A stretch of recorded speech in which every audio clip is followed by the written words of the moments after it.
खानाए काबा का मंजर आए खुदा देखा मुझे मक्का व शहर मदीना देखने को दे मुझे। आमीन बोली, आरो जुड़े बोली आमीन। वो मकामात मुबारक की जियारत हो नसीब जिसमें रहमत बेशुमारा देखने को दे मुझे। हाजिया सब देखते हैं राह में गारे हिरा जिसमें हजरत मुस्तफा चुप कर बुलाते थे तुझे।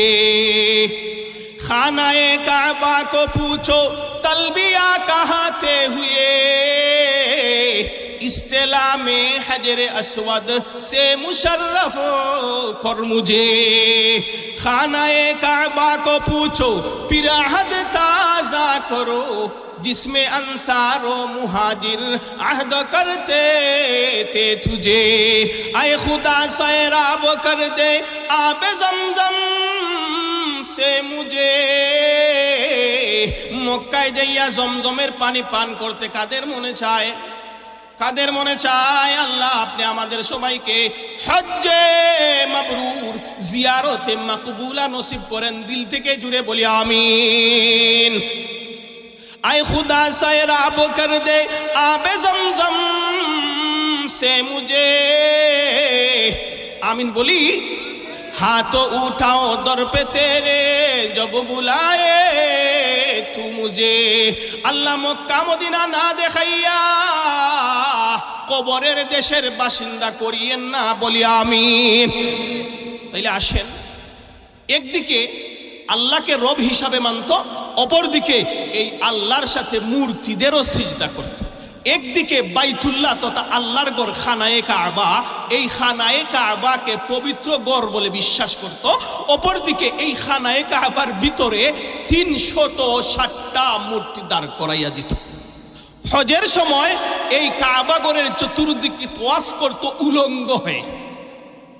আল্লাহ রাব্বুল আলামিন বাংলাদেশের ভূখণ্ড থেকে প্রায় 4500 কিলোমিটার পশ্চিমে পবিত্র মক্কা নগরীতে বাবা আব্দুল্লাহর ঘরে মা আমেনার উদরে সর্বকালের সর্বশ্রেষ্ঠ মহামানব আকায়ে নামদার তাজদারে মদিনা সরকারে দু জাহা জিগর গুশায়ে আমেনা ইমামুল মুরসালিন খাতামুন নবীন শফিউল মুযনিবিন আহমদ মুজতবা মুহাম্মদ মুস্তাফা সাল্লাল্লাহু আলাইহি ওয়াসাল্লামকে নবুয়ত এবং রিসালতের মুকুট দিয়া এই পৃথিবীতে প্রেরণ করে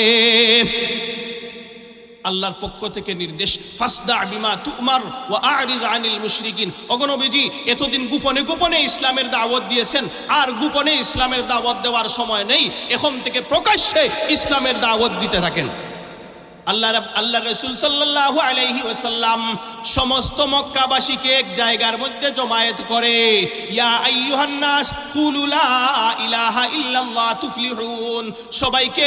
সবাইকে একটা কালিমার দাওয়াত দিলেন, হে মক্কাবাসী তোমরা আল্লাহকে ভুলে গিয়েছো, তোমরা 360টা মূর্তির সিজদা করতে আসো, আল্লাহর সাথে শিরিকের মতো ভয়াবহ অপরাধে তোমরা জড়িত হয়ে গেছো। তোমরা এখন থেকে শিরিক বাদ দিয়ে দাও, তোমরা এক আল্লাহর উপর ঈমান আনয়ন করো, এক আল্লাহকে সিজদা করো, মূর্তি পূজা ছেড়ে দাও। মক্কার মুশরিকগণ আর মূর্তি পূজাও ছাড়ে না, আল্লাহর সাথে শিরিক করাও ছাড়ে না। এক পর্যায়ে আল্লাহর পক্ষ থেকে আরেকটা নির্দেশ, সূরা আল ফুরকান আয়াত নম্বর 60, আয়াতখানা তিলাওয়াতে সিজদার আয়াত। এই যে সামনে রমাদান মাস আসতেছে না, রমাদান মাসে এই হাফিজ সাহেবানরা কয়টা সেজদা দেন? 14 জায়গায় সেজদা আমাদেরকে নিয়াত দেন কি দেন না? এই যে 14খানা সিজদার আয়াত, এই আয়াতগুলা তিলাওয়াত যারা করবেন তাদের উপরও সিজদা দেওয়া ওয়াজিব, যারা শুনবেন তাদের উপরও ওয়াজিব। এখন যেহেতু আপনারা আমাদের হয়তো অনেক বাড়িতে যাওয়ার পর ভুলে যাবেন, একটা ওয়াজিব তরক হয়ে যাবে, এই জন্য আমি আয়াত তিলাওয়াত করতেছি না, তরজমা বলবো। তরজমা বললে আবার সিজদা ওয়াজিব হয় না, ঠিক কিনা? এই আয়াতের মর্ম হইল, ওগো নবীজি আপনি মক্কার কাফিরদেরকে জানিয়ে দিন তারা যেন রহমানের সিজদা করে। কার সিজদা করে? একটু কথা বলবেন, জুড়ে বলবেন। রহমান কে? আল্লাহ তো না। এই আল্লাহর সিফাতি একটা নাম আমরা জুড়ে উচ্চারণ করতে পারি না? কার সিজদা করো? রহমানের সিজদা করো। মুহাম্মদ এতদিন বলছে আল্লাহকে সেজদা করার কথা, এখন আবার নতুন করে বলছে রহমানকে সেজদা করার কথা। এখন তারা প্রশ্ন উত্থাপন করলো নবীজির দরবারে, ও মুহাম্মদ, তুমি এতদিন বললা মূর্তি পূজা করা যাবে না, মূর্তির সামনে মাথা নত করা যাবে না, মূর্তিকে সেজদা করা যাবে না, এখন দেখি তুমি বলতেছো রহমানকে সেজদা করার কথা। তাইলে আমাদের প্রশ্ন হইল, যদি আল্লাহকে সেজদা করার পর রহমানকে সেজদা করা যায়, তাহলে আল্লাহকে সেজদা করার পর 360টা মূর্তির সেজদা কেন করা যাবে না? কথাগুলো বুঝতেছেন না আপনারা? কেন প্রশ্ন জাগলো? তারা ভাবছে যে রহমান একজন আর আল্লাহ আরেকজন। আল্লাহ রাব্বুল আলামিন মুশরিকদের প্রশ্নের জবাব দিতে যাইয়া এই লম্বা একখানা সূরা নাজিল করে দিয়েছেন, যেই সূরার নাম সূরাতুর রহমান। চিৎকার করে বলি সুবহানাল্লাহ। এই সূরার আর রহমান আল্লাহর একটা সিফাতি নাম আলোচনা আসতেছে। আর রহমান আল্লাহর একটা সিফাতি নাম। আল্লাহ রাব্বুল আলামিন এই সারা লম্বা সূরার মধ্যে শুধুমাত্র রহমানের পরিচয় দিয়েছেন, শুধুমাত্র রহমানের পরিচয় দিয়েছেন। চিৎকার করে বলি সুবহানাল্লাহ। এখন আসেন, রহমান আল্লাহ রাব্বুল আলামিনের একটা গুণবাচক নাম। আল্লাহর নাম দুই প্রকার। আল্লাহর নাম কয় প্রকার? দুই প্রকার। এক প্রকারের নামকে বলা হয় জাতি নাম, আরবিতে জাতি নাম। বাংলায় বলা হয় ব্যক্তিবাচক নাম, সত্তাগত নাম। যেই নাম কারো সত্তা বুঝায়, অস্তিত্ব বুঝায়, ওই নামকে বলা হয় জাতি নাম বা সত্তাগত নাম। ভাই উঠছেন না? উঠছেন, একজন উঠবেন, দেখা দেখি আরো উঠে যাবেন। এই কষ্ট স্বীকার করে আর কেউ উঠবেন ইনশাআল্লাহ। আল্লাহ সবাইকে তৌফিক দেন বলি আমিন। আমরা অসুস্থ নিয়ে আসছি, এখন আপনারা যদি আমাদেরকে রেখে চলে যান আমাদের আগ্রহ থাকবে না। যারা আসছেন খুব গভীর মনোযোগের সাথে শুনতেছেন। আল্লাহ যেইভাবে আজকে আমরা এক জায়গায় জমায়েত হয়েছি কিয়ামতের ময়দানে, যা এইভাবে আরশের ছায়ার নিচে আমাদের সবাইকে একসাথে বসার জায়গা দিয়েন বলি আমিন। জান্নাতে একসাথে আমাদের সবাইকে থাকার জায়গা দিয়েন বলি আমিন। এখন আসেন, আল্লাহর নাম কয় প্রকার একটু কথা বলতে হবে। কয় প্রকার? এক প্রকারের নামকে কি বলে? একটু কথা বলবেন। জাতি নাম। আরেক প্রকারের নামকে বলা হয় সিফাতি নাম। জাতি নাম জাত বুঝায়, সিফাতি নাম গুণ বুঝায়। আল্লাহর জাতি নাম কয়টা? একটা। আল্লাহর জাতি নাম কয়টা? আমাদের রবকে আমরা কি নামে ডাকি দেখি, আমার আগে কে বলতে পারেন? আল্লাহ। আমি বলে ফেলছি, আবার সবাই বলি আল্লাহু আকবার। আমাদের রবের নাম কি? আল্লাহ। আমাদের রবের নাম জুড়ে বলি, আমাদের রবের নাম কি? আবার বলি আল্লাহু আকবার। আমাদের রবের নাম আল্লাহ। এই আল্লাহ শব্দ হইল আল্লাহর জাতি নাম। এই আল্লাহ শব্দ আল্লাহর অস্তিত্ব বুঝায়। আল্লাহ রাব্বুল আলামিন কোরআনে কারীমের শুরু থেকে সূরায়ে ফাতিহা থেকে সূরায়ে নাস পর্যন্ত আপনি তিলাওয়াত করবেন এবং গণবেন, দেখবেন 2458 বার শুধুমাত্র আল্লাহ শব্দ উল্লেখ করে আল্লাহ রাব্বুল আলামিন আপনার আমার সামনে আমাদের রবের পরিচয় দান করেছেন। সুবহানাল্লাহ। আসছে বিসমিল্লাহর মধ্যে লফজে আল্লাহ শব্দ আছে না? বিসমিল্লাহ ছাড়া প্রত্যেক সূরাতে যে বিসমিল্লাহ আছে, এই বিসমিল্লাহ ছাড়া শুধুমাত্র সূরায়ে ফাতিহা থেকে কোরআনে কারীমের শেষ সূরায়ে নাস পর্যন্ত গণবেন, দেখবেন কতবার লফজে আল্লাহ শব্দটা আল্লাহ উল্লেখ করেছেন? 2458 বার। কয়বার? মাশাআল্লাহ, 2458 বার। এখন সবগুলা তো বললে সামনে আলোচনা আগানো যাবে না, কিছু না বললেই তো না হয়। যেমন দেখেন আয়াতুল কুরসির প্রথম আয়াত, আল্লাহু লা ইলাহা ইল্লাহু। আল্লাহ ওই জাত যিনি ছাড়া আর কোনো ইলাহ নাই। আল্লাহ দ্বারা আল্লাহর পরিচয় দিয়েছেন। আল্লাহু নূরুস সামাওয়াতি ওয়াল আরদ, আছে না নাই? কুল হুয়াল্লাহু আহাদ আল্লাহুস সামাদ। আল্লাহ শব্দ দ্বারা আল্লাহর পরিচয় আছে না নাই? আপনাদেরকে আমি প্রশ্ন করি, সারা পৃথিবীতে সবাই কি মুসলমান না? অন্য ধর্মের মানুষ আছে, অন্যান্য জাতি গোষ্ঠী। আরে পৃথিবী তো অনেক দূরের কথা, আমাদের বাংলাদেশের সবাই কিন্তু মুসলমান না। সংখ্যাগরিষ্ঠ আমরা মুসলমান, যদিও কিন্তু কিছু সংখ্যক মানুষ অন্য জাতি আছে না নাই? আমাদের দেশে হিন্দু আছে, বৌদ্ধ আছে, খ্রিস্টান আছে, ইহুদিও কিছু কিছু আছে না নাই? প্রত্যেক জাতি তাদের সৃষ্টিকর্তাকে একটা নাম দ্বারা ডাকে। আমরা যেভাবে আমাদের সৃষ্টিকর্তাকে আল্লাহ বলে ডাকি, প্রত্যেক জাতি তাদের সৃষ্টিকর্তাকে একটা নাম দ্বারা ডাকে। যেমন দেখেন, হিন্দুরা ডাকে ভগবান, আছে না নাই? কেউ ডাকে ভগবান, কেউ ডাকে ঈশ্বর, আছে না নাই? কেউ ডাকে পরমেশ্বর, কেউ ডাকে বিধাতা, কেউ ডাকে গড, ঠিক কিনা? এখন আপনি যদি এই শব্দগুলা একটু পর্যালোচনা করেন, দেখবেন তারা যেই শব্দ দিয়া তাদের সৃষ্টিকর্তাকে ডাকে, প্রত্যেকটা শব্দের বিপরীতে স্ত্রীলিঙ্গে আর একটা প্রতিশব্দ পাওয়া যায়। বলবেন কেমনে? ভগবানের প্রতিশব্দ স্ত্রীলিঙ্গে ভগবতী, ঠিক কিনা? ভগবতী, ভগবান পুংলিঙ্গ, ভগবতী স্ত্রীলিঙ্গ, ঠিক কিনা? বিধাতা, বিধাতার প্রতিশব্দ স্ত্রীলিঙ্গে বিধাত্রী। ঈশ্বর, ঈশ্বরের প্রতিশব্দ স্ত্রীলিঙ্গে আসে ঈশ্বরী। পরমেশ্বর, পরমেশ্বরের প্রতিশব্দ স্ত্রীলিঙ্গে আসে পরমেশ্বরী। গড, গডের প্রতিশব্দ স্ত্রীলিঙ্গে আসে গডেস। তাইলে বোঝা গেল তারা যেই শব্দ দিয়া তাদের সৃষ্টিকর্তাকে ডাকে, এই সব তাদের শব্দেই বুঝায় তাদের সৃষ্টিকর্তার সাথে আরেকজন স্ত্রী আছে। জুড়ে বলি নাউযু বিল্লাহ। কেমনে বুঝলাম? তাদের শব্দই তো বুঝায়, ঠিক কিনা? কিন্তু আমরা আমাদের রবকে কি নামে ডাকি আবার বলা যায় কিনা? আরো জুড়ে একটু বলা যায় কিনা? আল্লাহ আল্লাহ আল্লাহ আল্লাহ আল্লাহ আল্লাহ अल्लाह अल्लाह हरदम अल्लाह अल्लाह कर नूर से सीना रोशन कर रहा जिए तो उसका होकर जिए। বাঁচতে হলে তার নামে বাঁচতে চাই, মরতে হলে আল্লাহর নাম নিয়া মরতে চাই, ঠিক কিনা?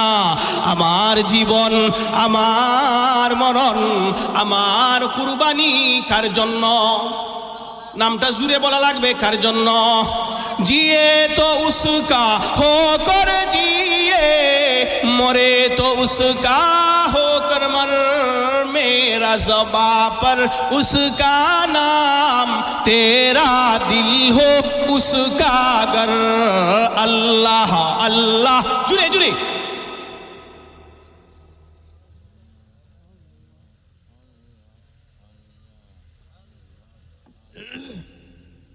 লা ইলাহা ইল্লাল্লাহু মুহাম্মাদুর রাসূলুল্লাহ সাল্লাল্লাহু আলাইহি ওয়াসাল্লাম। স্মরণ আছে আপনাদের? বলতেছিলাম আমরা আমাদের রবকে আল্লাহ, আমরা আমাদের সৃষ্টিকর্তাকে আল্লাহ শব্দ দিয়া ডাকি, ঠিক কিনা? এখন দেখেন, আপনি আল্লাহ শব্দ নিয়ে পর্যবেক্ষণ করেন, পর্যালোচনা করেন। এই আল্লাহ শব্দের প্রতি শব্দে একটা স্ত্রীলিঙ্গে একটা প্রতিশব্দ। সারা পৃথিবীর যত ডিকশনারি আছে, কোনো একটা ডিকশনারিতেও আল্লাহ শব্দের প্রতিশব্দ স্ত্রীলিঙ্গে পাওয়া যায় না। আছে কেন? আল্লাহ যে শব্দ, আল্লাহর জাতি নাম, এটা প্রপার নাউন। ইংরেজি ব্যাকরণ এটাকে প্রপার নাউন বলা হয়।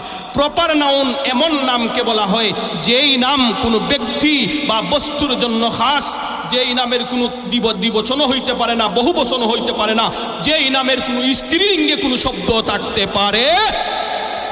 আমরা আমাদের রবকে যেই নামে ডাকি, সারা পৃথিবীর সমস্ত ডিকশনারি এক জায়গায় জমা করে খুঁজতে খুঁজতেও একটা জায়গায়ও আমাদের রবের আল্লাহ শব্দের প্রতিশব্দ স্ত্রীলিঙ্গে একটাও খুঁজে পাওয়া যায় না। এখন আসেন আরেকটা পর্যালোচনা। অন্যান্য জাতি তাদের সৃষ্টিকর্তাকে যেই নাম দ্বারা ডাকে, এই নামগুলা যদি আপনি সন্ধি বিচ্ছেদ করেন, অর্থাৎ যেমন ভগবান, ভগবান থেকে দুইটা অক্ষর ছেড়ে দেন বাদ দেন, থাকবে বান। বান কি ভগবান বুঝাবে? বানের অর্থই তো আলাদা হয়ে যায়, ঠিক কিনা? বানের এক অর্থ বাদ, আরেক অর্থ বান মারা, ঠিক কিনা? এখন বান ছেড়ে দেন, বগ রাখেন, বগ কি ভগবান বুঝাবে? এইভাবে প্রত্যেকটা শব্দ বলার সময় হাতে নাই। কিন্তু দেখেন তারা যেই শব্দ দিয়া তাদের সৃষ্টিকর্তাকে বোঝায়, এই শব্দগুলা সন্ধি বিচ্ছেদ করলে প্রত্যেকটা শব্দ অর্থহীন হয়ে যায়, আর অর্থই থাকে না, তাদের সৃষ্টিকর্তাকে বুঝাতে পারে না। জুড়ে বলি ঠিক কিনা? কিন্তু আমরা আমাদের রবকে যেই নামে ডাকি, কি কোন নামে ডাকি, আবার একটু বলি কোন নামে? মাশাআল্লাহ, মাশাআল্লাহ। আল্লাহ শব্দ দ্বারা আমরা আমাদের রবকে ডাকি, ঠিক কিনা? এই আল্লাহ শব্দ সমান কয়টা অক্ষরের সমন্বয়ে? আলিফ লাম লাম হা। আল্লাহ কয়টা? মারহাবা, মারহাবা। সবাই কিন্তু গভীর মনোযোগের সাথে শুনতেছেন।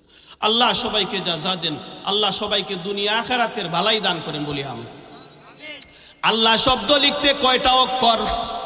4টা। আলিফ লাম লাম হা আল্লাহ।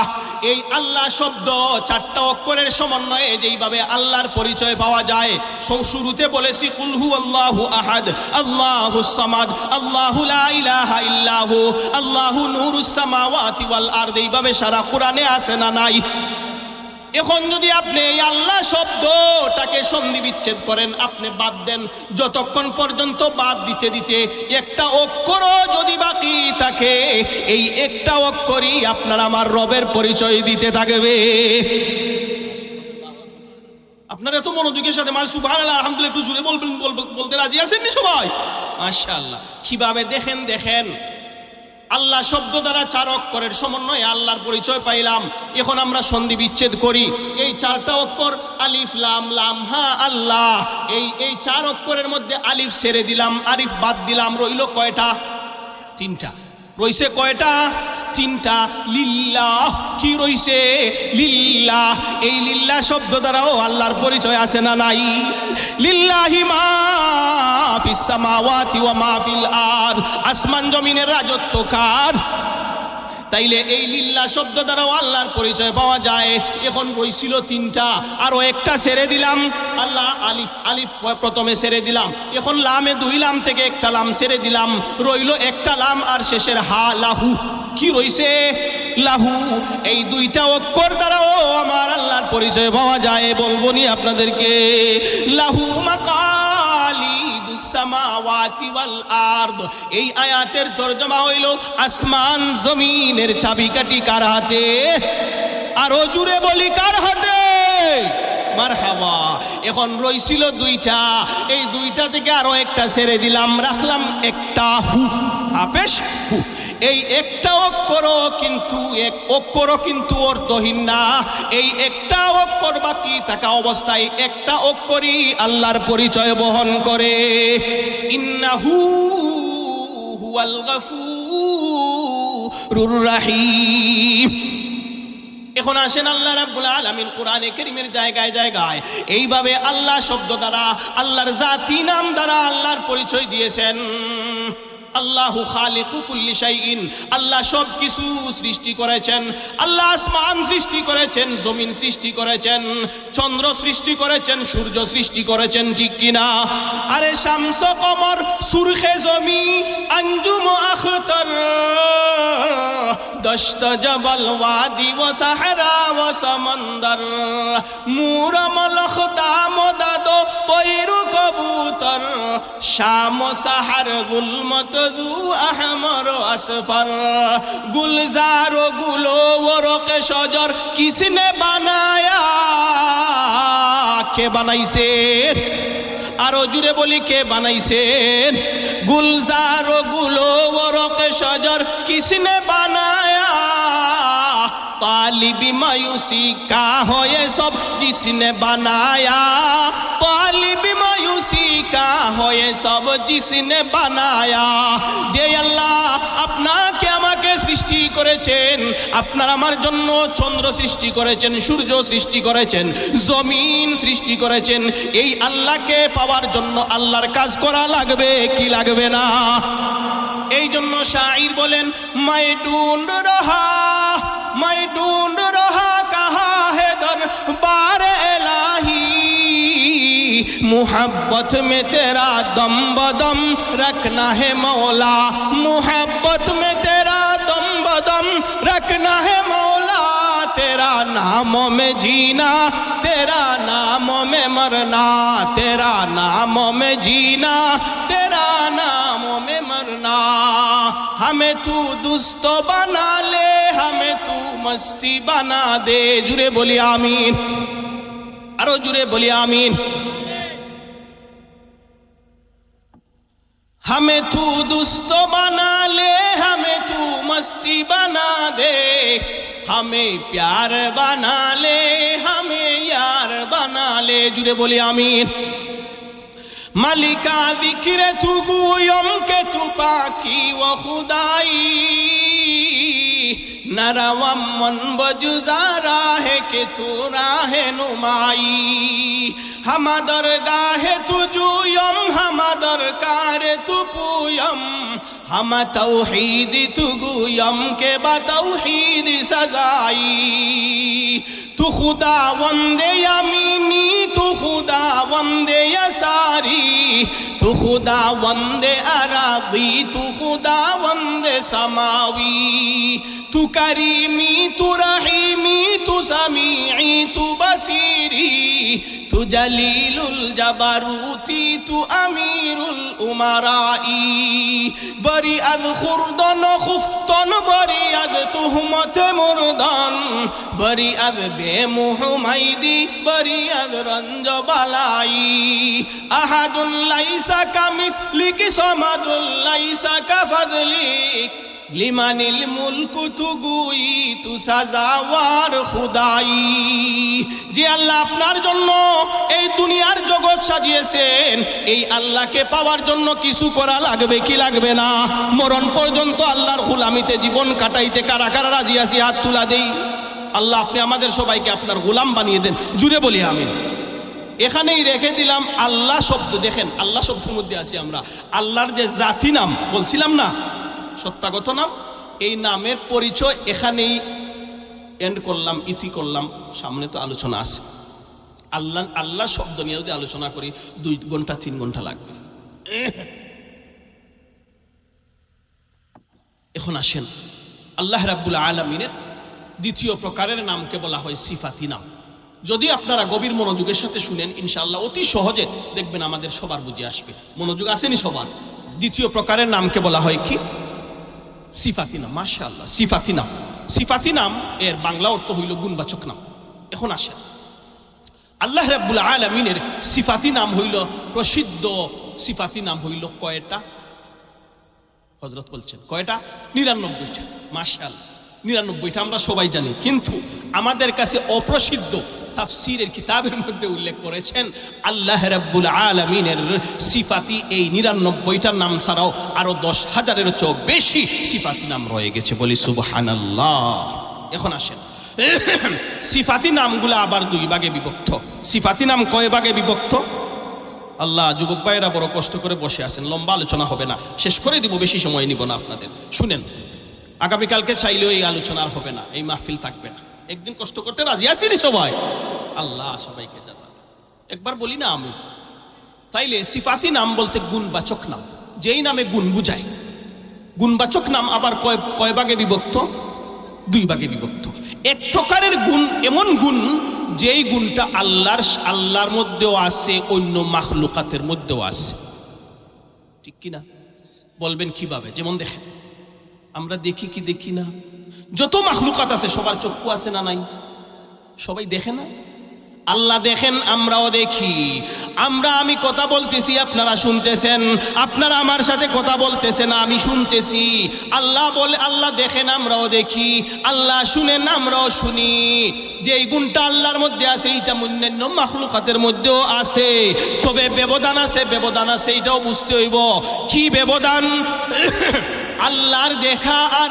আমাদের দেখা এক না আল্লাহর শোনার আমাদের শোনা সমান না আমাদের দেখতে হলে দিনের বেলা সূর্যের আলো লাগে কি লাগে না জুড়ে বলতে হবে, লাগে কি লাগে না? দিনের বেলা সূর্যের আলো ছাড়া দেখতে পাই না, রাত্রের বেলা এইভাবে বাল্বের আলো ছাড়া, লাইটের আলো ছাড়া দেখতে পাই না, ঠিক কিনা? আমরা কাছের জিনিস দেখতে পাই, দূরের জিনিস দেখতে পাই না। কিন্তু আপনার আমার রব যেইভাবে দিনের বেলা দেখেন, রাত্রেও দেখেন, যেইভাবে আলোতে দেখেন, অন্ধকারেও দেখেন। কেমন দেখেন, কেমন দেখেন, কেমন দেখেন? আমাবস্যার রাত অন্ধকার না আলো? খুব অন্ধকার, এই জন্য না আমি আমাবস্যার রাত কত অন্ধকার আমরা সবাই জানি। একটা কালো রঙের পাথর, কালো অন্ধকার, ঠিক কিনা? এই আমাবস্যার রাত্রে কালো একটা পাথর, আবার ছোট্ট একটা প্রাণী পিপিলিকা, এই ছোট্ট একটা প্রাণী পিপিলিকা, এইটাও আবার কালো। আমাবস্যার রাত কালো, পাথরও কালো, পিপিলিকাও কালো। এই অন্ধকার রজনীতে ছোট্ট একটা প্রাণী পিপিলিকা যে হাঁটে, এই পিপিলিকার হাঁটাও আমার আল্লাহ দেখে, আমরা দেখতে পাইনি। শুধু তাই না, শুধু তাই না, ছোট্ট ছোট্ট পা দ্বারা যে হাঁটে, এই হাঁটার ধ্বনি শব্দটাও আল্লাহ শুনে। সুবহানাল্লাহ, একটু জুড়ে বলি ভাই, মাশাআল্লাহ। শুধু তাই না, শুধু তাই না, অতল সমুদ্র, গভীর সমুদ্র, আটলান্টিক মহাসাগর, অনেক সমুদ্রের তলদেশ বিজ্ঞানীরা এখন পর্যন্ত খুঁজে পাইতেছে না। গভীর সমুদ্র, এই গভীর সমুদ্রের একদম নিম্নে যেই মাছটা চলাচল করে, এই মাছের চলাচল আমরা দেখতে পাই কি? কিন্তু আল্লাহ রাব্বুল আলামিন এই গভীর সমুদ্রের একদম নিম্ন দেশে যেই মাছটা চলাচল করে, এই মাছের চলাটাও আল্লাহ দেখেন। ঠিক তেমনি ভাবে আপনার আমার জন্ম থেকে মৃত্যু পর্যন্ত, বালিগ হওয়া থেকে মৃত্যু পর্যন্ত আপনি আমি যত কাজ করি, সব কাজ আল্লাহর নজরদারির ভিতরে আছে। সব কিছু আপনার আমার আল্লাহ দেখেন কি দেখেন না? রাত্রের অন্ধকারে মোবাইলে যদি গুনাহের কাজ করি, অন্য কেউ দেখবে না। দরজা লাগাইয়া মোবাইলে গুনাহের কাজ দেখলে অন্য কেউ দেখবে না। রাত্রের অন্ধকারে শয়তানের ধোঁকায় পড়ে কেউ যদি অবৈধ কাজে যায়, যদিও অন্য কেউ দেখবে না, কিন্তু দেখবেন যিনি, উনার নাম কি? আরো জুড়ে বলি, উনার নাম কি? এই জন্য আপনার আমার 24টা ঘন্টা আপনি আমি আল্লাহর নজরদারির ভিতরে আসি না নাই? আল্লাহর নজরের বাহিরে যাবার কোনো ক্ষমতা কারো আছে কি? মখফি নেহি তেরি নজর সে কোই भी फर्दे बशर उम्क़े बहर में बर्रो हजर पे चींटी में है तेरी नजर आसी व मुहसिन पे नजर और फासिक व फाजिर पे नजर तेरी नजर की एकताही में घूम रही है सारी नजर। এই যে কথাগুলো বললাম, আল্লাহ কেমনে দেখেন, কেমন দেখেন, এই কথাগুলো শাইর শেরের আকারে আপনাকে আমাকে বুঝাইয়া দিছে। এই জন্য যেই আল্লাহ দেখেন আমরাও দেখি, আল্লাহ শুনেন আমরাও শুনি, কিন্তু আল্লাহর দেখার আপনার আমার দেখার মধ্যে ব্যবধান আছে না নাই? আপনি আমি কাছের কোনো আওয়াজ শুনি, দূরের আওয়াজ শুনি না, কিন্তু আল্লাহ যেইভাবে কাছের আওয়াজ শুনেন, ঠিক তেমনি ভাবে দূরের আওয়াজও শুনেন কি শুনেন না? সুতরাং যেই গুণটা আল্লাহর মধ্যেও আছে, অন্য মাখলুকাতের মধ্যেও আছে, এই গুণগুলাকে বলা হয় সিফাতে আম্মা, সাধারণ গুণ। বাংলায় বলা হয় সাধারণ। এই সাধারণ গুণের হুকুম কি? ফুকাহায়ে কেরাম এর হুকুম বয়ান করেছেন। যদি কেউ যেই গুণ আল্লাহর মধ্যে আছে, অন্য মাখলুকাতের মধ্যে আছে, এই গুণে যদি অন্য কাউকে গুণান্বিত করে, এটা শিরিক হবে না। কথাগুলা বুঝতে হবে। যেমন আল্লাহ দেখেন, আল্লাহর এক নাম সামি, আরেক নাম বাসির। আপনি যদি কাউকে বলেন সামি, শিরিক হবে না। এই গুণটা যদি অন্য, যে উনিও তো দেখেন, এটা শিরিক হবে না। মনে রাখবেন, মনে রাখবেন।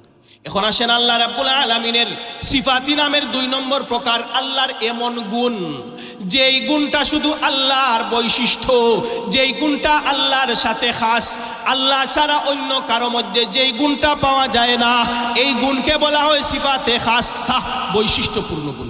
এই ভাই ভাই উঠা যাবে না, আমাদেরকে রাইকে উঠা গেলে চলবে না, চলবে না। আপনারা তো আমাদের আগামীকালকেও মাহফিল আছে, উঠা যাবে না। এই যে আলোচনা আগামীকাল আর পাইবেন না, একটু কষ্ট স্বীকার করেন ভাই, একটু কষ্ট স্বীকার। রাজি আছেন ইনশাআল্লাহ? মাশাআল্লাহ, আল্লাহ সবাইকে যা যা দেন বলি আমিন। ও ভাই হয়তো এইটা হইতে পারে, আজকের এই আশা বসাটা যদি আল্লাহ কবুল করেন, হয়তো না জাতির উসিলাও তো হইতে পারে, ঠিক কিনা? এখন আসেন, মেইন আলোচনা রয়েছে তো বাকি, সামান্য সংক্ষেপে বলবো, শুনেন। দেখেন 2 নম্বর প্রকারের গুণ। আপনাদের কি কষ্ট হইতেছে নি? কথাগুলা কি বুঝতে কঠিন লাগতেছে না সহজ লাগতেছে? কথাগুলা কিন্তু খুবই কঠিন, কিন্তু আপনাদেরকে সহজভাবে আমরা শুনাইতেছি, এই জন্য সহজ লাগতেছে। আসেন, কিছু গুণ আছে যেই গুণটা শুধু আল্লাহর জন্য খাস, এই গুণে আর কাউকে গুণান্বিত করা যায় না। খালিক, সৃষ্টিকর্তা, সৃষ্টি করার গুণ একমাত্র কার? অন্য কাউকে খালিক বলা যাবে না। উদাহরণ দেওয়ার সময় তো হাতে নাই, চলে যাবে সবাই। ঠিক তেমনি ভাবে দেখেন, সন্তান দেওয়ার গুণ কার? এই গুণটা যদি আপনি কোনো বাবার দরবারে যাইয়া, মাজারে যাইয়া, বাবা আমি 20 বছর হয়ে গেছে একটা সন্তান পাইতেছি না, একটা সন্তান দাও গো বাবা, এটা শিরিক। সন্তান দেওয়ার গুণ শুধুমাত্র আল্লাহর।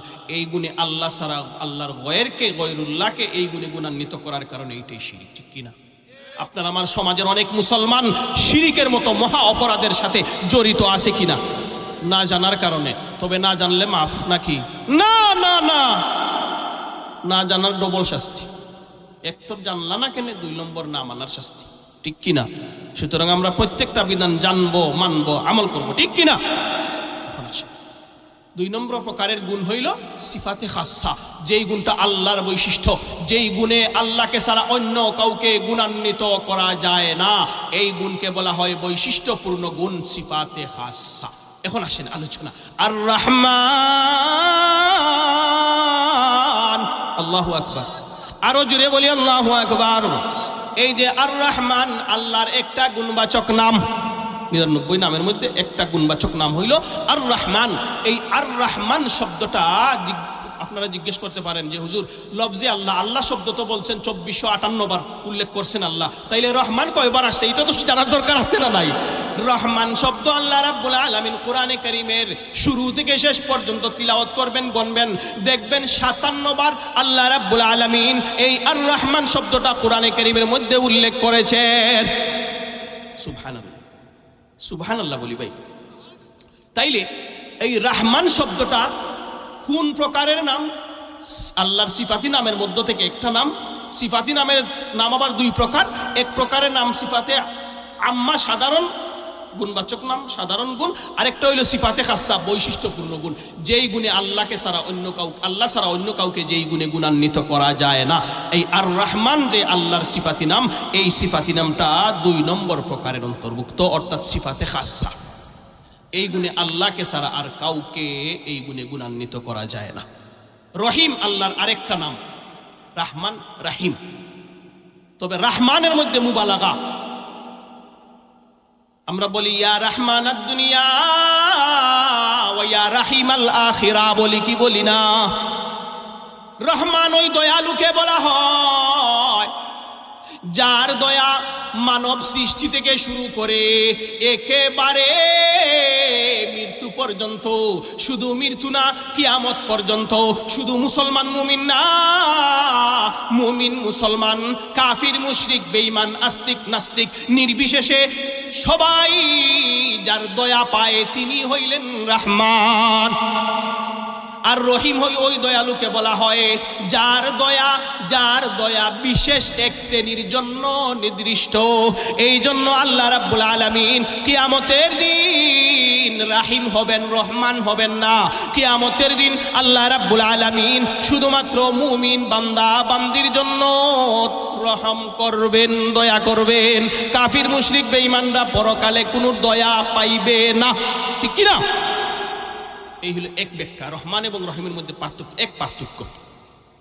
আরেকটা পার্থক্য হইল রহমান ওই দয়ালুকে বলা হয় যিনি কোনো জিনিস সৃষ্টি করার আগেই ভালোবাসেন। রহিম ওই দয়ালুকে বলা হয় যিনি কোনো জিনিস পাইয়া দয়া করেন। আপনাদেরকে জিজ্ঞেস করতে চাই, মা বাবা সন্তান পাইয়া সন্তানকে দয়া করে আদর করে না সন্তান পাওয়ার আগেই করে? সন্তান পাওয়ার আগে না পরে? সন্তান পাওয়ার পরে। কিন্তু আল্লাহ রাব্বুল আলামিন আপনাকে আমাকে সৃষ্টি করার পূর্ব থেকেই ভালোবাসেন, এবং এই ভালোবাসা এবং এই দয়া মৃত্যু পর্যন্ত আপনাকে আমাকে দিতেই থাকেন। এই জন্য বান্দা রাহিম হইতে পারে, বান্দা রহমান হইতে পারে না। রাহিম ওই দয়ালুকে বলা হয় যার দয়াটা খাস। এই জন্য বান্দার বেলায় রাহিম। আল্লাহ রাব্বুল আলামিন কেমন দয়া, আল্লাহ রাব্বুল আলামিনের দয়া কেমন? বুখারী শরীফের হাদিস নম্বর 50 আন আবি হুরায়রা রাদিয়াল্লাহু তাআলা আনহু قال قال النبي صلى الله عليه وسلم جعل الله الرحمة 100 جزء। আল্লাহ রাব্বুল আলামিন দয়াকে 100 ভাগে ভাগ করেছেন। কয় ভাগে? 100 ভাগ। আল্লাহর দয়াকে কয় ভাগে ভাগ করেছেন? 100 ভাগ। ফামসাকা ইনদাহু 99 জুজআ। আল্লাহ রাব্বুল আলামিন নিজের কাছে 99টা দয়া গচ্ছিত রেখে দিয়েছে। ওয়া আনজালা ফিল আরদে জুজআন ওয়াহিদা। আর শুধুমাত্র 1 ভাগ দয়া জমিনে নাজিল করেছেন। ফামিন জালিকাল জুজই তাতারাহামুল খালাইকু। ফামিন জালিকাল জুজই তাতারাহামুল খালাইকু।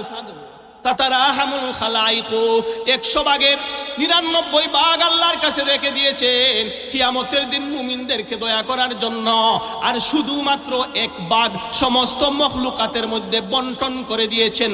এই কিঞ্চিত দয়া এবং রহমত পাওয়ার কারণে সন্তান মা বাবা সন্তানকে আদর করে, সন্তান মা বাবাকে মোহাব্বত করে, স্বামী স্ত্রীকে ভালোবাসে, স্ত্রী স্বামীকে ভালোবাসে। আপনার আমার নবী উম্মত পাইয়া উম্মতকে ভালোবাসছেন, ঠিক কিনা? এই জন্য রহমান আল্লাহর একটা নাম, এই নামে অন্য কাউকে গুণান্বিত করা যায় না। এই গুণটা আল্লাহর জন্য খাস। রহিম অন্য মাখলুকাত হইতে পারে, এই জন্য অন্যের বেলায় রহিম ব্যবহার করলে এইটা শিরিক হবে না। এখন আসেন দেখেন, মক্কার মুশরিকরা প্রশ্ন করেছিল মানির রহমান, রহমানকে। কষ্ট লাগতেছে না? কষ্ট হইতেছে নি? রহমানকে মনে আছে আপনাদের? স্মরণ আছে? আল্লাহ রসুল বলছিলেন না যে রহমানকে সেজদা করো? তারা প্রশ্ন করছিল রহমানকে। আজকের মাইকটা সুবিধা নাই ভাই, আপনার আছে একটু ভলিউমটা তুলে পারেন।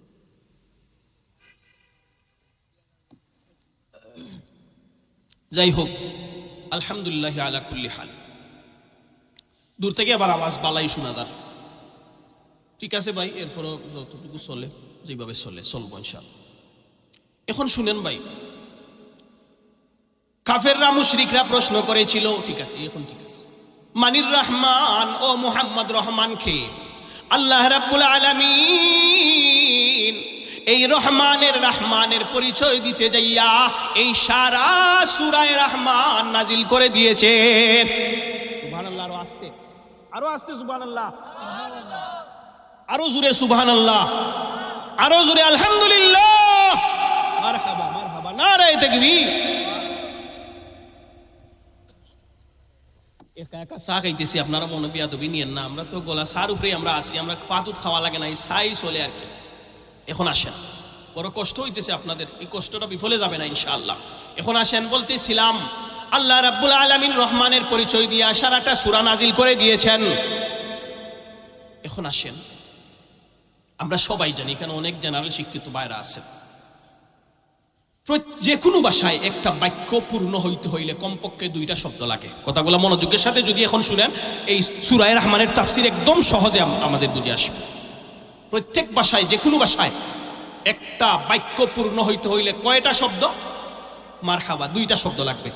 এখন যদি আরবি ভাষায় দুইটা লফজের মাধ্যমে একটা জুমলা গঠিত হয়, তাহলে আরবি ব্যাকরণ অনুযায়ী প্রথম লফজকে বলে মুবতদা আর দ্বিতীয় লফজকে বলে খবর। ছাত্র উস্তাদরা এটা বুঝবেন। 2 নাম্বার, যদি বাংলা ভাষায় 2টা শব্দের সমন্বয়ে একটা বাক্য গঠিত হয়, তাইলে এই 2 শব্দের মধ্য থেকে প্রথম শব্দকে বলে প্রথম শব্দকে বলে উদ্দেশ্য, দ্বিতীয় শব্দকে বলে বিধেয়। ঠিক কিনা যুবক ভাইরা?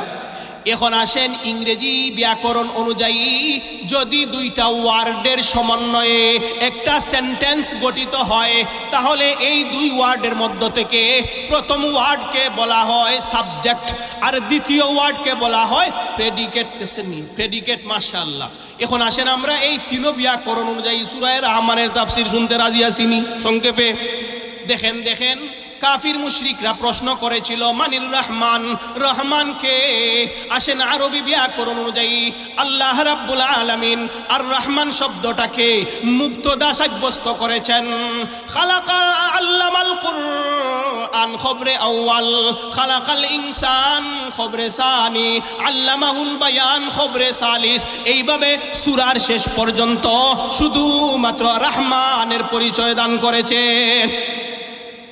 এখন বাংলা ব্যাকরণ অনুযায়ী আসেন, আল্লাহ রাব্বুল আলামিন আর রহমান শব্দটাকে উদ্দেশ্য সাব্যস্ত করেছেন। আল্লামাল কুরআন প্রথম বিধেয়, খালাকাল ইনসান দ্বিতীয় বিধেয়, আল্লামাহুল বায়ান তৃতীয় বিধেয়। এইভাবে সূরার শেষ পর্যন্ত শুধুমাত্র রহমানের পরিচয় দিয়েছেন। এখন আসেন, ইংরেজি ব্যাকরণ অনুযায়ী আল্লাহ রাব্বুল আলামিন আর রহমান শব্দটাকে সাবজেক্ট সাব্যস্ত করেছেন। আল্লামাল কুরআন ফার্স্ট প্রেডিকেট, খালাকাল ইনসান সেকেন্ড প্রেডিকেট, আল্লামাহুল বায়ান থার্ড প্রেডিকেট। এইভাবে সূরার শেষ পর্যন্ত শুধুমাত্র রহমানের পরিচয় দান করেছেন। সুবহানাল্লাহ। এখন আসেন, আপনারা বলবেন যে এই ব্যাকরণ সারা সহজে বলেন, তাইলে সহজে শুনেন। মক্কার কাফিররা প্রশ্ন করেছিল মানির রহমান, রহমানকে? আল্লাহ বলেন, আল্লাহ যিনি রহমান তিনি, ঠিক কিনা? আল্লাহ যিনি রহমান তিনি, ঠিক কিনা? আর রহমান তিনি আল্লামাল কুরআন, কুরআন শিক্ষা দিয়েছেন যিনি। আর রহমান তিনি খালাকাল ইনসান মানব জাতি সৃষ্টি করেছেন যিনি। আর রহমান তিনি আল্লামাহুল বায়ান বাক শক্তি মানব জাতিকে দান করেছেন যিনি। আর রহমান আশ-শামসু ওয়াল কামারু বিহুসবান চন্দ্র সূর্য সৃষ্টি করেছেন যিনি। রহমান তিনি চন্দ্র সূর্য সৃষ্টি করেছেন যিনি। ওয়াশ-শামসু ওয়াল কামারু ইয়াসজুদান ওয়ান নাজমু ওয়াশ-শাজারু ইয়াসজুদান রহমান তিনি তারকা সৃষ্টি করেছেন যিনি। রহমান তিনি বৃক্ষরাজি সৃষ্টি করেছেন যিনি। রহমান তিনি আপনার আমার জন্য জান্নাত বানিয়েছেন যিনি। রহমানের পরিচয় পাইছি না? এখানেই সংক্ষেপে। এখন আসেন প্রথম আয়াত আর রহমান। প্রথম আয়াত কি?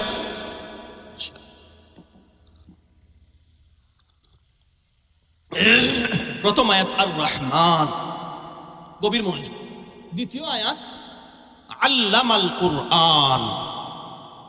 তৃতীয় আয়াত খালাকাল ইনসান। তরজমার দিকে একটু লক্ষ্য রাখবেন, মনোযোগ আছেন আপনাদের। আর রহমান অর্থ হইল দয়াময় আল্লাহ, দয়াময় আল্লাহ। আল্লামাল কুরআন যিনি শিক্ষা দিয়েছেন কুরআন। 3 নম্বর আয়াত খালাকাল ইনসান যিনি সৃষ্টি করেছেন মানুষ। রহমান, রহমানের পরিচয়। রহমান তিনি কুরআন শিক্ষা দিয়েছেন যিনি। মনে রাখবেন, রহমান তিনি মানব সৃষ্টি করেছেন যিনি। আমরা আজকে মাহফিলে আসছি, মাহফিলে আগে আসছি, আসার পর ওয়াজ শুনতেছি না আসার আগে ওয়াজ শুনতে পাই? আগে মাহফিলে আসতে হয়, নবীগঞ্জ থেকে এখানে আসার পর ওয়াজ করতেছি, আলোচনা করতেছি, আপনাদেরকে নিয়ে মুজাকারা করতেছি, আপনারা শুনতেছেন না আসার আগে ওয়াজ করছি। এখন দেখেন, আল্লাহ রাব্বুল আলামিনের কোরআনে কারীমের এই আয়াতের মর্মগুলো একটু উপলব্ধি করতে হইব। দেখেন, আল্লাহ বলেন রহমান তিনি কোরআন শিক্ষা দিয়েছেন যিনি রহমান, তিনি এরপরে বলেন রহমান তিনি মানব সৃষ্টি করেছেন যিনি। আপনাদের কাছে প্রশ্ন রাখতে চাই, মানুষ দুনিয়াতে আগে আসে, আসার পর কোরআন শিক্ষা করে না দুনিয়াতে আসার আগেই কোরআন শিক্ষা করে? মারহাবা মারহাবা, নারায়ে তাকবীর। দ্বীন ইসলাম, দুনিয়াতে আগে আসতে হয়, আসার সঙ্গে সঙ্গে কোরআন শেখা যায় না। 5 বছর 7 বছর আলিফ বা তা সা এইভাবে কায়দা, নুরানি কায়দা, নাদিয়া কায়দা, পারায়া আম্মা, এরপরে কোরআন শরীফ শিখে, ঠিক কিনা? না, আগে দুনিয়াতে আসার আগে দুনিয়াতে আসতে হয়, এরপরে কোরআন শিক্ষা করতে হয়। কিন্তু আল্লাহ রাব্বুল আলামিন এইভাবে কেন বললেন? বলা তো এইভাবে বলার কথা ছিল, আর রহমান খালাকাল ইনসান আল্লামাল কুরআন। রহমান তিনি প্রথমে মানুষ সৃষ্টি করেছেন যিনি, রহমান তিনি এরপরে মানব জাতিকে কোরআন শিক্ষা দিয়েছেন যিনি। এইভাবে বলার দরকার ছিল না? আল্লাহ কেন আগে কোরআন শিক্ষার কথা আগে আনলেন, এরপরে মানুষ সৃষ্টি করার কথা কেন আনলেন? মনোযোগ আসেনি আপনাদের? দেখেন, প্রথমে রহমানকে আবার বলেন রহমানকে, শেষে কি ইনসান। ইনসান অর্থ কি? মানুষ। প্রথমে রহমান, শেষে ইনসান, মধ্যখানে রাখছেন কোরআন। আল্লাহ এই কথা বুঝাইতে চাইছেন, ও ইনসান, তুমি যদি প্রকৃত ইনসান হইতে হয়, পরিপূর্ণ প্রকৃত ইনসান যদি হইতে চাও, কোরআন শিক্ষায় শিক্ষিত হওয়া ছাড়া পরিপূর্ণ মুসলমান হওয়া যায় না, প্রকৃত মানুষ হওয়া যায় না। দেখবেন দুইটা কাগজের মধ্যে দুইটা কাগজকে এইভাবে সংযুক্ত করতে হলে মধ্যখানে গাম লাগে। একটা ঘর বানাইতে হইলে, পাকা ঘর বানাইতে হইলে দুইটা ইটের মধ্যখানে মশলা লাগে। একটা কাঠ আর একটা কাঠের সাথে সংযোগ দিতে হইলে লোহা মধ্যখানে লাগে, ঠিক কিনা? ঠিক তেমনি ভাবে আল্লাহ রাব্বুল আলামিন আপনাকে আমাকে এই কথা বুঝাইতে চাইছেন, ও মানব জাতি, যেইভাবে দুইটা কাঠের মধ্যখানে সংযোগ তৈরি করতে হলে লোহা লাগে, দুইটা কাগজের মধ্যখানে গাম লাগে, দুইটা ইটের মধ্যখানে সিমেন্ট বালু লাগে, ঠিক তেমনি ভাবে যদি আমি আল্লাহ পর্যন্ত পৌঁছতে চাও, তাহলে ওয়াতাসিমু বিহাবলিল্লাহি জামিআন ওয়ালা তাফাররাকু। কোরআনের আয়াত আল্লাহ বলেন, তোমরা আমার রশিকে আঁকড়ে ধরো, আমার রশি আঁকড়ে ধরবে, সোজা আমি পর্যন্ত চলে আসবে। আরো জুড়ে বলি সুবহানাল্লাহ। এখন আল্লাহর রশি কি? নবীজির ব্যাখ্যায় বলেন, আল কুরআনু হুয়া হাবলুল্লাহিল মাতিন। কুরআনই হইল আল্লাহ পর্যন্ত পৌঁছার রশি। এলে কোরআন ছাড়া আল্লাহ পর্যন্ত পৌঁছা যায় কি যায় না? আরেকটা কথা বলি, শুনেন। আল্লাহ কেন কোরআন শিক্ষার কথা আগে আনছেন, মানব সৃষ্টির কথা কেন পরে আনছেন? 2 নম্বর কারণ, মানুষ 2 প্রকার। এর জবাব হইল 2 নম্বর জবাব। প্রথম জবাব চলে গেছে, 2 নম্বর জবাব। মানুষ 2 প্রকার। মানুষ কয় প্রকার? এক প্রকারের মানুষ বংশীয় মানুষ, আরেক প্রকারের মানুষ সত্যিকার অর্থে মানুষ।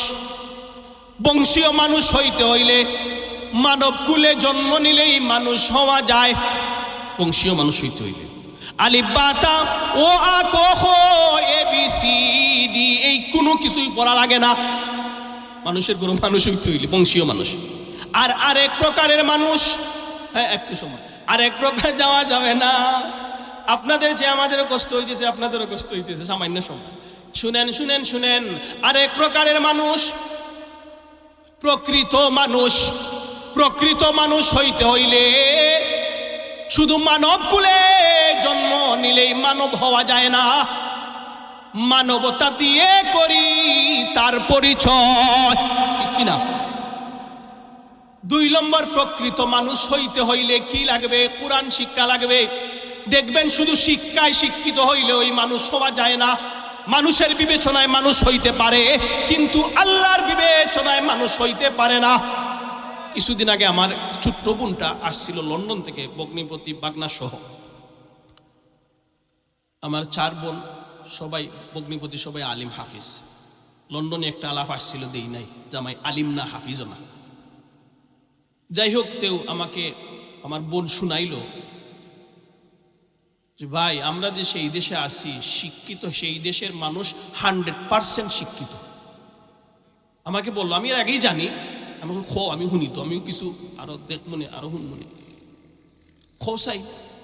আমার বোনটা আমাকে বলল, ভাই আমাদের দেশে তো বাধ্যতামূলক শিক্ষা করা সবার উপর লাজিম না, কারণ প্রশাসন থেকে কোনো চাপ নাই। আগের যুগে অনেক মানুষ টিপসই আসিল না, টিপসই দস্তখত দিতে পারতো না এমন মানুষ আগে আসিল কি আসিল না? ও আ ক জানে না এমন মানুষ আসিল নাকি? আছে। আমি দেখছি একজন মানুষ, ছেলে বড়, বিয়ে পড়াইছে, নিজে ও আ ক পড়ে নাই, বাজারে যাইতে হইলে ছেলেকে নিয়ে যাইতো, হিসাব পারে না, এমন মানুষ আসিল নি আগে? এখনো কিছু মানুষ এমন আছে। কেন? প্রশাসনিকভাবে কোনো চাপ নাই, এই জন্য সবাই শিক্ষিত হইতে পারে না। কিন্তু শুধু লন্ডন না, আমার বোনে তো আমার লন্ডনের কারগুজারি শুনাইছে, আমি আরো অনেকগুলা জানি। লন্ডন বলেন, আমেরিকা বলেন, কানাডা বলেন, ইউরোপ বলেন, অস্ট্রেলিয়া বলেন, ফ্রান্স বলেন, জার্মান বলেন, থাইল্যান্ড বলেন, আরো যত ইউরোপ কান্ট্রি আছে, যত বিধর্মীদের রাষ্ট্র আছে, প্রত্যেকটা রাষ্ট্রে 100% মানুষ শিক্ষিত। কেন? ওই দেশসমূহে সরকারিভাবে আইন আছে, একটা সন্তানের বয়স যখন 7 বছর হবে, মা বাবা বাধ্যতামূলক স্কুলে দিতে হবে, বাধ্যতামূলক। যদি না দেয়, মা বাবার কাছ থেকে এই সন্তানটাকে ওরা জোরপূর্বক নিয়ে যাবে, ওর ভরণ পোষণ সরকার বহন করবে। এই জন্য প্রয়োজনে জেলে নিবে মা বাবাকে। এই জেলের ডরে ভয়ে প্রত্যেক মা বাবা সন্তানকে 7 বছর হওয়ার আগেই স্কুলে পাঠাইয়া দেয়, ঠিক কিনা? এই জন্য ওই সমস্ত দেশের মানুষ 100% শিক্ষিত। এখন আপনাদেরকে বলতে পারি, শিক্ষাই এই জাতির মেরুদণ্ড।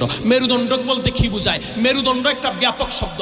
এর অর্থ এমন যে শিক্ষা, যেই মানুষ শিক্ষিত সেই মানুষ আল্লাহর নাফরমানিতে যাইতে পারে না, ঠিক কিনা?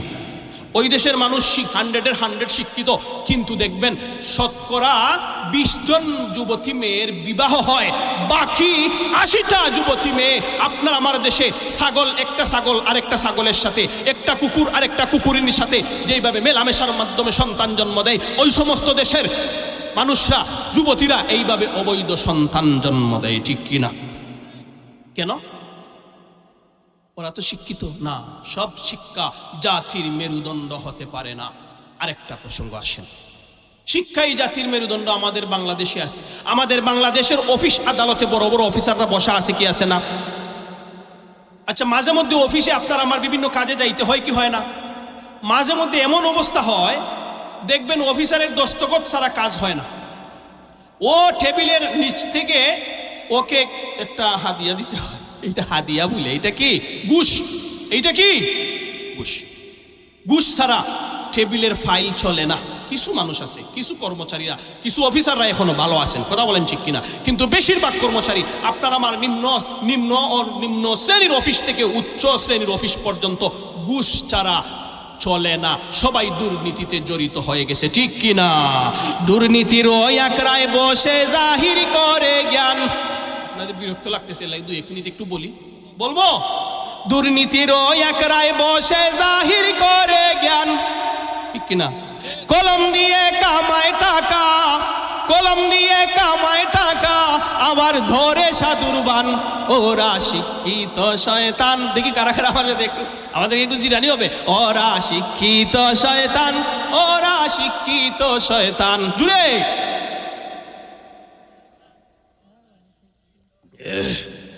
দুর্নীতির একরায় বসে জাহির করে জ্ঞান, কলম দিয়ে কামায় টাকা, কলম দিয়ে কামায় টাকা, আবার ধরে সাধুরবান, ওরা শিক্ষিত শয়তান, ওরা শিক্ষিত শয়তান, ওরা শিক্ষিত শয়তান, ওরা শিক্ষিত শয়তান। ওরা হইল দেশের লাগি মহামারীর মতন, পাইলে কলম টেকাইয়া চালায় ওরা নির্যাতন। ঠিক আসতে বলে চলবে না। ওরা হইল দেশের লাগি মহামারীর মতন, পাইলে কলম টেকাইয়া চালায় ওরা নির্যাতন। ঘুষের টাকায় ওদের বুড়ি, ঘুষের টাকা ওদের বুড়ি হয়েছে টান টান। ওরা শিক্ষিত শয়তান, ওরা শিক্ষিত শয়তান, ওরা শিক্ষিত শয়তান, ওরা শিক্ষিত শয়তান। তাইলে বোঝা গেল, শুধু মানব কুলে জন্ম নিলেই প্রকৃত মানুষ হওয়া যায় না। প্রকৃত মানুষ হইতে হইলে কোরআনের পরশে আসা লাগবে। এই জন্য কোরআন শিক্ষার দরকার আছে না নাই? কোরআন শিক্ষার গুরুত্ব, আল্লামাল কোরআন, আল্লাহ কোরআনকে মানব সৃষ্টির আগে কোরআন শিক্ষার আলোচনা করে এই কথা বুঝাইতেছেন, ও মানব জাতি, যদি তোমরা তোমাদের সন্তানরা আমি আল্লাহর বিবেচনায় মানুষ যদি হইতে চাও, কোরআন শিক্ষার বিকল্প নাই, ঠিক কিনা? এখন আসে আরেকটা আয়াত, কোরআন শিক্ষার গুরুত্ব আমরা সবাই জানি। হাবিবে কিবরিয়া মুহাম্মদুর রাসূলুল্লাহ সাল্লাল্লাহু আলাইহি ওয়াসাল্লামের উপর সর্বপ্রথম যে আয়াতখানা নাজিল হয়েছিল আমরা সবাই জানি। এই আয়াতখানা হইল ইকরা বিসমি রাব্বিকাল্লাযী খালাক, ঠিক কিনা? এর অর্থ হইল, ও আমার হাবিব, যেই রব আপনাকে সৃষ্টি করেছেন আপনার সেই রবের নামে আপনি পড়েন। কি পড়বেন? আকদুম বাকদুম গুরাডুম সাজে ডাক ডুলি জাজন বাজে, বাজতে বাজতে চললো ডুলি, ডুলি গেল কমলাপুরি, কমলাপুরির টিয়েটা সূর্য মামার বিয়েটা, ঠিক কিনা? এমন শিক্ষা আছে না নাই? সূর্য মামার বলে বিয়া হইব, সূর্য মামার বিয়ার কোনো সুযোগ আছে নি? সব মিথ্যা, সব বুয়া। বলেন বুয়া, জুড়ে বলি বুয়া। এখন আসেন কোরআন শিক্ষার গুরুত্ব হাদিস দ্বারা জানি। দেখেন সরওয়ারে দু আলম সাল্লাল্লাহু আলাইহি ওয়াসাল্লাম ফরমান, ও আমার উম্মত, আলাইকুম বিল কুরআন, তোমরা কোরআনকে আঁকড়ে ধরো। ছোট থেকে বড়, যুবক থেকে বৃদ্ধ পর্যন্ত যারা কোরআন শিক্ষায় শিক্ষিত হও নাই, কমপক্ষে জরুরত আন্দাজা জ্ঞান শিক্ষা করার জন্য কোরআনের পরশে আসো। কিভাবে কোরআনকে আঁকড়িয়ে ধরবা? ফাতা আল্লামুহু, কোরআন তোমরা নিজে শিখবা। প্রথম কাজ নিজে। উঠে যাইব না, আপনার কথা মনে থাকবে। আপনি 2-3 বার উঠতে চাইছেন, কিন্তু আমার দিকে লক্ষ্য করে আপনি উঠতেছেন না। এই যে কষ্ট করতেছেন, আপনার জন্য বিশেষ দোয়া হবে ইনশাআল্লাহ, ঠিক কিনা? আর কে উঠবেন নি? মাশাআল্লাহ। তাইলে আসেন, বলতেছিলাম হাবিবে কিবরিয়া মুহাম্মদুর রাসূলুল্লাহ সাল্লাল্লাহু আলাইহি ওয়াসাল্লাম ফরমান, তোমরা কিভাবে কোরআন আঁকড়ে ধরবে? ফাতাআল্লামুহু, প্রথমে নিজে কোরআন শিক্ষা করবে। ওয়াআল্লিমুহু আবনাআকুম, এবং নিজের সন্তানদেরকেও কোরআন শিক্ষা দিবে। ফাইন্নাকুম আনহু তুসআলুন, ও আমার উম্মত, যদি নিজে কোরআন শিক্ষা গ্রহণ না করো, সন্তানদেরকে যদি কোরআন শিক্ষায় শিক্ষিত না করো, কিয়ামতের ময়দানে আল্লাহর আদালতে জবাবদিহি করা লাগবে। নিজে কেন কোরআন শিখো নাই, সন্তানকে কেন শিক্ষা দেও নাই? খুশখবরি রয়ে গেছে হাদিসের শেষাংশে, ওয়া বিহি তুজজাউন।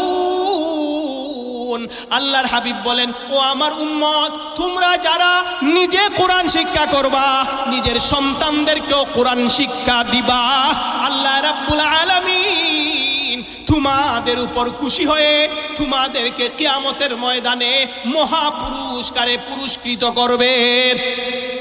সুবহানাল্লাহ। কি পুরস্কার বলবো নি? কি পুরস্কার? কি পুরস্কার?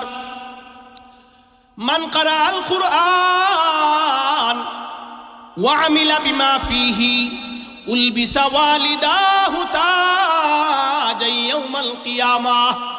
নবীজি ফরমান, যেই সমস্ত সৌভাগ্যবান মা বাবা দুনিয়ার মুহে না পড়ে সন্তানকে আল্লাহর রাস্তায় দিয়ে দিছে, সন্তানকে কোরআন শিক্ষায় শিক্ষিত করেছে, এই যে মা বাবার একটা কুরবানি, একটা ত্যাগ, এই ত্যাগের বিনিময়ে কিয়ামতের কঠিন ময়দানে আল্লাহ রাব্বুল আলামিন ওই সমস্ত মা বাবাকে নূরের মুকুট পরাইয়া দিবে। আরো জোরে বলি সুবহানাল্লাহ। যাওহু আহসানু মিন যাওইশ শামসি। ও আমার উম্মত, এটা কেমন নূরের মুকুট হবে? সূর্যের আলো তো তোমরা দেখছো, এই সূর্যের আলো থেকে আরো 1000 কোটি গুণ বেশি আলো থাকবে, নূর থাকবে, জমকাবে। তাইলে এই হলো একটা পুরস্কার, একটা পুরস্কার। এখন আসে আরেকটা পুরস্কার, যেই কোরআন শিখবে তার পুরস্কার। ইউকালু লিসাহিবিল কুরআনি ইকরা ওয়ারতাকি ওয়ারাত্তিল কামা কুনতা তুরাত্তিলু ফিদ দুনিয়া ফাইন্না মানজিলাকা ইনদা আখিরি আয়াতিন তাকরাউহা।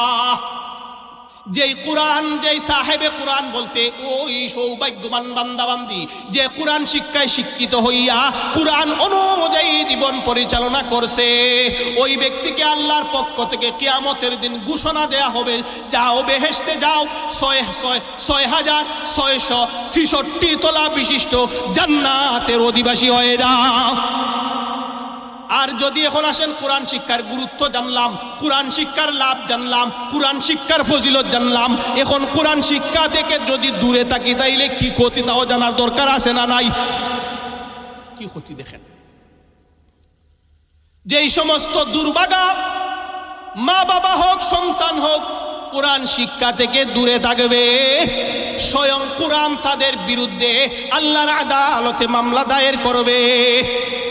যেই সমস্ত দুর্ভাগারা কোরআন শিক্ষা থেকে দূরে থাকবে, আল্লাহ রাব্বুল আলামিন বলেন ওয়ামান আ'রাদা আন যিকরি ফাইন্না লাহু মাঈশাতান দানকা ওয়া নাহশুরুহু ইয়াওমাল কিয়ামাতি আ'মা। যারা কোরআন থেকে দূরে থাকবে, কোরআন শিক্ষা থেকে যারা দূরে থাকবে, যার দরুন আল্লাহ থেকে দূরে, নবীজি থেকে দূরে, ইসলাম থেকে দূরে, ওই সমস্ত দুর্ভাগাদের দুনিয়ার জীবন সংকীর্ণ করে দেয়া হবে এবং কিয়ামতের দিন আল্লাহ বলেন আমি তাদেরকে অন্ধ অবস্থায় উঠাবো। তাহলে আমরা অন্ধ অবস্থায় উঠতে চাই না, চক্ষু নিয়ে কিয়ামতের দিন উঠতে চাই। আসেন তিন নম্বর আসেন, স্বয়ং নবী, যেই নবী রহমতে আলম নবী, ঠিক কিনা, যেই নবী সারাটা জীবন রাব্বি নাফসি বলে কান্দেন নাই, রাব্বি হাবলি উম্মতি, রাব্বি হাবলি উম্মতি বলে ক্রন্দন করছেন। 63 বছর কাঁদছেন নবী দুনিয়ায়, এখনো কান্দেন গো নবী রওজায়, ঠিক কিনা? যেই নবী কত দয়ার নবী, তায়েফের জমিনে তায়েফবাসী তাদেরকে জাহান্নাম থেকে বাঁচানোর জন্য নবীজি কালিমার দাওয়াত দিয়েছিলেন, উল্টা তাদের থেকে কি পাইলেন, কি পুরস্কার পাইলেন? পাথরের আঘাতে আঘাতে নবীজির সারাটা দেহ রক্তাক্ত করে দিল, ঠিক কিনা? জিবরিল চলে আসলেন আযাবের ফিরিস্তা নিয়া, হাবিবে কিবরিয়া ও নবীজি আপনি অনুমতি দিতে দেরি হবে, আযাবের ফিরিস্তা নিয়ে এসেছি, যদি অনুমতি দিন তায়েফবাসীকে 2টা পাহাড়ের মধ্যখানে চাপা দিয়া সমূলে ধ্বংস করে দিব। নবীজি কি জবাব দিছেন দেখেন, নবীজি পাথরের আঘাতে আঘাতে একবার নয়, দুইবার নয়, 3বার জমিনের মধ্যে বেহুশ হয়ে লুটিয়ে পড়ে গেছেন। জয়বার জমিন থেকে উঠেন, 2টা হাত এইভাবে আল্লাহর দরবারে উত্তোলন করে বলেন, আল্লাহর দরবারে উত্তোলন করে বলেন আল্লাহুম্মা হদি কওমি ফাইন্নাহুম লা ইয়ালামুন, আল্লাহুম্মা গফির কওমি ফাইন্নাহুম লা ইয়ালামুন। আল্লাহ আমার উম্মত আমাকে চিনে নাই, আমাকে জানে নাই, না জেনে না বুঝে আমার উপর আক্রমণ করেছে, ও ফেরেশতা আমি তাদেরকে ধ্বংস হওয়ার অনুমতি দিতে পারি না, কারণ আমি তো রাহমাতুল লিল আলামিন হইয়া দুনিয়াতে প্রেরিত হয়েছি। क्या फाका कशी उम्मत के लिए गाली भी सुनी पातर भी सहे, मेराज में की बख्शिश की दुआ, जज़ाकल्लाह জাযাকাল্লাহ। যেই নবী পাথরের আঘাতে আঘাতে সারাটা দেহ রক্তাক্ত হওয়ার পরেও উম্মতের বিরুদ্ধে বদদুয়া করেন নাই, আল্লাহর আদালতে মামলা দায়ের করেন নাই, ওই নবী কিয়ামতের কঠিন ময়দানে যেই সমস্ত উম্মত কোরআন থেকে দূরে থাকবে, কোরআন শিক্ষা থেকে দূরে থাকবে, তাদের বিরুদ্ধে আল্লাহর আদালতে ওয়াকালার রাসূলু ইয়া রাব্বি ইন্না কওমি ইত্তাখাযু হাদাল কুরআন মাহজুরা, যারা কোরআন পরিত্যাগ করবে, কোরআন থেকে যারা দূরে থাকবে, তাদের বিরুদ্ধে আল্লাহর আদালতে মামলা দায়ের করবে। এখন আল্লাহর আদালতে মামলা দায়ের করলে বাঁচার কোনো পথ আছে? কোরআন শিক্ষা থেকে দূরে থাকলে প্রথমে কোরআনের মামলা, আল্লাহর শাস্তি, নবীজির মামলা। সুতরাং এই সমস্ত মামলা থেকে আমরা নিজে বাঁচি, সন্তানকেও বাঁচাই। আপনাদের এই এলাকায় একটা মাদ্রাসা হয়েছে শুনে, একটা না 2-3টা মাদ্রাসা আছে, মাদ্রাসা পাড়ায় পাড়ায় হোক, ঠিক কিনা? আমরা যদি বাঁচতে চাই, পরকালীন শাস্তি থেকে বাঁচতে চাই, নিজের সন্তানদেরকে এই সমস্ত মাদ্রাসায় দিব ইনশাআল্লাহ।